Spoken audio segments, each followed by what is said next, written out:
Hello friends, आप सभी का आपके यूट्यूब चैनल पे एक बार फिर से स्वागत है।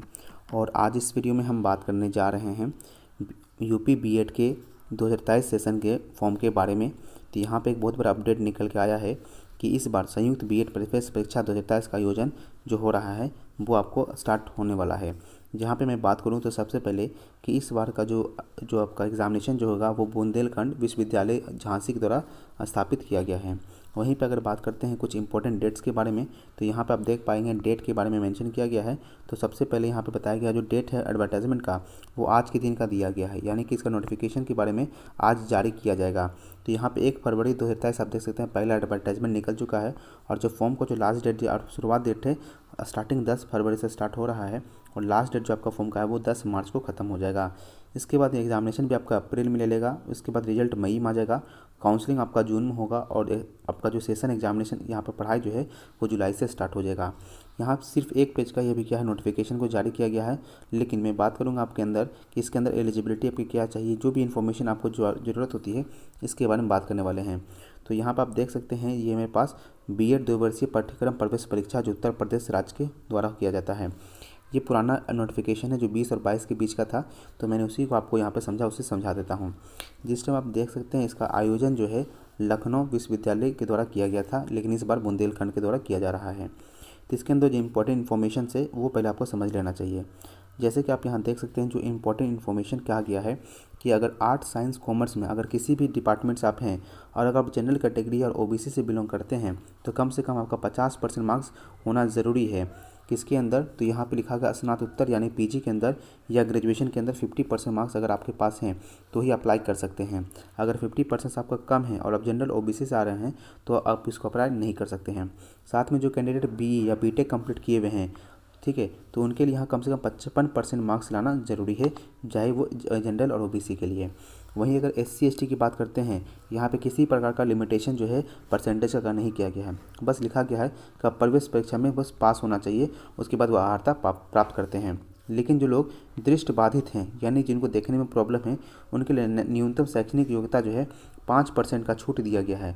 यानी कि अगर आप जनरल और ओबीसी से बिलोंग कर रहे हैं तो आपको कम से कम 45% यहाँ पर रहना चाहिए अगर आप आँख का प्रॉब्लम है तो, ठीक है। इसके बाद यहाँ बात करते हैं यहाँ पर जो भी शास्त्रीय परीक्षा एग्ज़ाम दिए हैं उनके लिए 50% मार्क्स यहाँ पर होना ज़रूरी है, तभी आप इसको अप्लाई कर सकते हैं।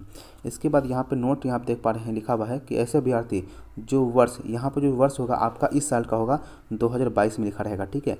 तो जो अभ्यर्थी जो वर्ष 2022 में अर्हता परीक्षा में सम्मिलित हो रहे हैं वो भी इस प्रवेश परीक्षा में आवेदन करने हेतु अर्ह होंगे। यानी कि जो बच्चे अभी ग्रेजुएशन फाइनल नहीं किए हैं लेकिन एग्जामिनेशन देंगे 2022 में वो भी इस फॉर्म का अप्लाई कर सकते हैं। और ऐसे अभ्यर्थी काउंसलिंग प्रक्रिया के पूर्व न्यूनतम अर्हता धारित करना अनिवार्य होगा। यानी कि 2022 तो आप फॉर्म तो भर रहे हैं, लेकिन ध्यान रखना होगा कि आपका जून तक यानी जो रिजल्ट आने तक में आपका जो ये रिजल्ट है बीए का वो आ जाना चाहिए, ठीक है। ये यहाँ पे तभी आप फॉर्म का अप्लाई कर सकते हैं। इसके बाद ये उस पुराना डेट का बारे में कहा गया है। एप्लीकेशन फ़ीस की अगर बात करते हैं तो यहाँ पे एप्लीकेशन फ़ीस के बारे में कहा गया है कि उत्तर प्रदेश के जनरल कैटेगरी और ओबीसी कैटेगरी के लिए 1500 रुपये लगेगा अगर वो बिना लेट का भर रहे हैं, यानी टाइम के अंदर का फॉर्म भर रहे हैं। अगर लेट के साथ फॉर्म भर रहे हैं तो 2000 रुपये आपको एक्स्ट्रा 500 का फ़ाइन लग जाएगा। उसी प्रकार से एससी एसटी जो हैं यूपी के उनके लिए 750 रुपये लगेगा। अगर लेट फीस के साथ फॉर्म भर रहे हैं तो उनके लिए 250 रुपये एक्स्ट्रा लग के 1000 रुपये पहुँचेगा। लेकिन अगर आप अन्य राज्य के विद्यार्थी हैं तो आपको 1500 रुपये लगेगा और साथ में अगर लेट फाइन भरते हैं तो 500 रुपये लगाने के बाद 2000 रुपये में आपका फॉर्म कंप्लीट होगा। ये एप्लीकेशन फीस इस बार भी शायद यही रहने की संभावना है। इसके बाद यहाँ पर आप देखेंगे तो यहाँ फॉर्म भरने का जो प्रोसेस है यहाँ पे समझाया गया है कि पहले आपका प्रोसेस में क्या होगा। तो प्रथम चरण में ऑनलाइन पंजीकरण, दूसरा में आवेदन पत्र को पूर्ण करना है और तीसरा में यहाँ पे पेमेंट को कंप्लीट करना है। तो जब ये ऑनलाइन स्टार्ट होगा तो मैं आपको बता दूंगा कि यहाँ पर अप्लाई कैसे करना है। इसके बाद यहाँ पर हम डायरेक्ट चलते हैं नेशनलिटी के बारे में। तो यहाँ ध्यान रखना कि आपका भारत का राष्ट्रीयता होना जरूरी है, यानी कि आपका इंडियन होना ज़रूरी है, तभी आप फॉर्म का अप्लाई कर सकते हैं। अब यहाँ पे लिखा गया उत्तर प्रदेश का मूल निवासी, तो उत्तर प्रदेश का आप मूल निवासी हैं तो हाँ पे क्लिक करना होगा। अगर नहीं होंगे तो आप नो के ऊपर क्लिक करेंगे।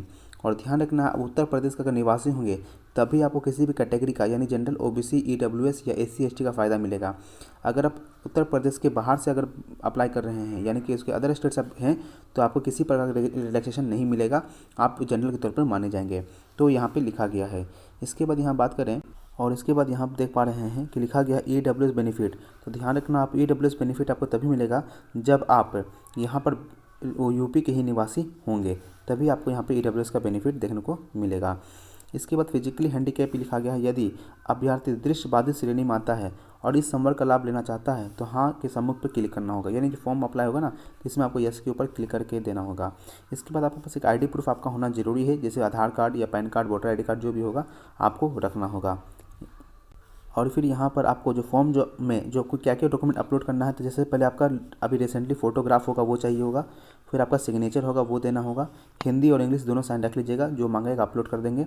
बाएं और दाएं हाथ का थंबप्रेशन जो होगा वो भी आपको देना पड़ेगा, और एक प्रमाण पत्र जिसमें सत्यापित स्कैन की गई स्पष्ट रूप से दिखाई देनी चाहिए। तो यहाँ पर एक स्थापित स्कैन के प्रमाण पत्र मिलेगा वो देखा जाएगा।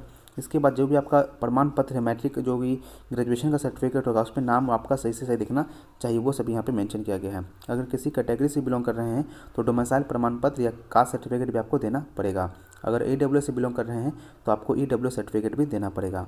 इसके बाद यहाँ पर ध्यान रखना है, आप एग्जामिनेशन प्रोसेस का यहाँ पर जो बात करते हैं, इसका जो पैटर्न है क्या है, तो यहाँ पे लिखा गया जो पैटर्न है, यहाँ पर ऑब्जेक्टिव क्वेश्चन पूछे जाएंगे और पूर्व वर्ग की अनुमति इस वर्ष भी नेगेटिव मार्किंग प्रक्रिया यथावत रहेगी, यानी इस बार भी नेगेटिव मार्किंग रहने के चांसेस हैं।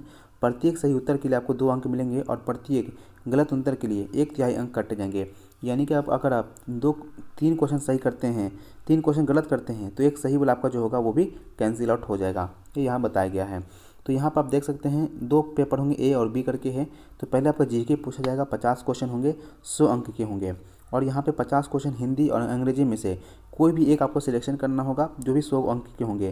तो टोटल यहाँ पे 200 मार्क्स से हो जाएंगे और 100 क्वेश्चन ही होंगे, और आपको समय जो है 180 मिनट यानी कि 3 घंटे का समय दिया जा रहा है।